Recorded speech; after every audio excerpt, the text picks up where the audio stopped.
नमस्कार दोस्तों, वॉक पे चर्चा में आपका स्वागत। कल ट्रक ड्राइवर्स की हड़ताल हुई और रात तक ख़त्म भी हो गई।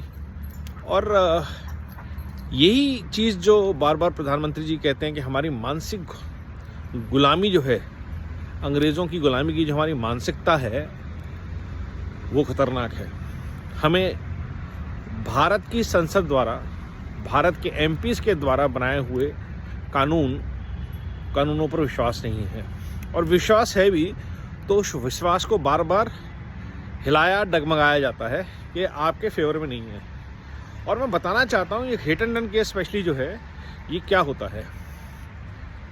ट्रक ड्राइवर्स, जैसा कि उन्होंने हमने देखा है, हाईवे पर चलने वाले सबसे डिसिप्लिन्ड और सबसे रिस्पॉन्सिबल कम्युनिटी में से एक हैं, क्योंकि वो लॉन्ग डिस्टेंस चलते हैं, उनके पास लाखों का माल होता है और आज की डेट में उनके लिए फैसिलिटीज़ हाईवे पर और गाड़ियों में बढ़ती जा रही हैं, एसी के कैबिन्स आ रहे हैं। तो there is no reason for them to be irresponsible in terms of driving. वो अपनी रिस्पॉन्सिबिलिटीज़ को समझते हैं और ज़्यादातर सेफ्टी के पॉइंट ऑफ व्यू से बहुत सजग होकर चलते हैं ट्रक ड्राइवर्स। तो ये हिट एंड रन केस जो भारतीय न्याय संहिता में आया है, ये क्या है? ये स्पेशली एप्लीकेबल है उन इलीट लोगों के लिए जो अपने आप को प्रिविलेज समझते हैं और रातों को शराब पी के गाड़ियाँ चलाते हैं, बड़ी बड़ी हाईवेज़ पे जाते हैं 220-300 की स्पीड पे, क्योंकि उनके पास बड़ी कार्स हैं, और लोगों को उड़ा देते हैं। और उसके बाद गाड़ी रातों रात ठीक भी हो जाती है या कोई और जिम्मेवारी लेता है, और वो लोग कानूनी दांव पेच में कि गाड़ी नहीं थी, ये तो ट्रक था, ट्रेन घुस गई थी, जैसा कि हमने सलमान खान के केस में देखा था, शुरू हो जाता है।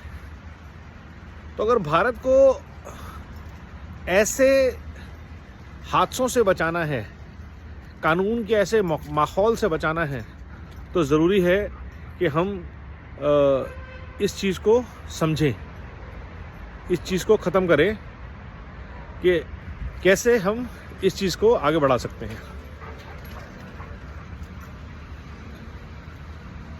ब्रिटिश कानून जो बने थे वो यकीनन सिर्फ भारतीयों को तंग करने के लिए, गुलाम रखने के लिए, कंट्रोल करने के लिए बने थे, न्याय देने के लिए नहीं।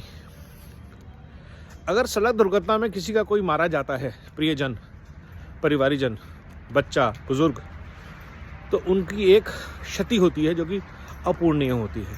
तो उस क्षति की रिस्पॉन्सिबिलिटी किसी को लेनी पड़ेगी। साथ ही साथ कानून ऐसे होने चाहिए कि अगर एक्सीडेंट जानबूझ के नहीं किया गया है, गलती से हुआ है, तो उसमें न्याय की व्यवस्था हो।